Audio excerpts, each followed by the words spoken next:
Nagpakembot na itong si Dubu. Ah, pinuto. Wala nang Junjun? Gaga! Ito! May Akala ko pinuto ni Tonya, hanapin ko sana kung saan tinapon. Gaga, hindi. Nagpakapon.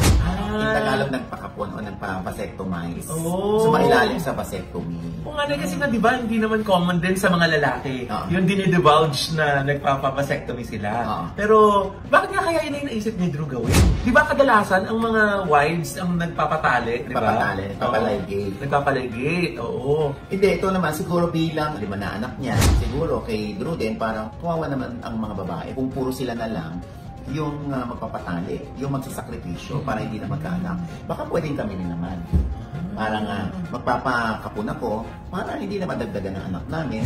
Or kung sakali lang na maghiwalay sila, pero mukha naman maganda yung relasyon nila. At least makakaasa yung aking mga anak na hindi na sila madadagdagan.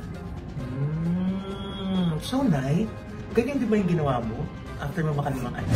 Well, ay hindi na nadagdagan? Well, nagpa-ligate ako noon. Teka lang!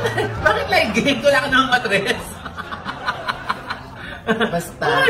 Tsaka nasa pag-uusap siguro yan talaga na yung mag-asawa, no? Kung sino nga yung sa-sakripisyo na mag-undergo nung operation na yun, di ba? Pero pag nagpa-vasectomize naman, hindi naman ang kahulugan nun ay hindi natitigas ang Aretha Franklin. Ay, talaga? Oo, titigas pa rin. Kaya lang parang patay na yung similya. Ay, pero meron pa rin daw secretion di ba? Oo, meron nilalabasan pa rin. So, hindi naman pala mga-apektuhan ng loving-loving ng mag-asawa?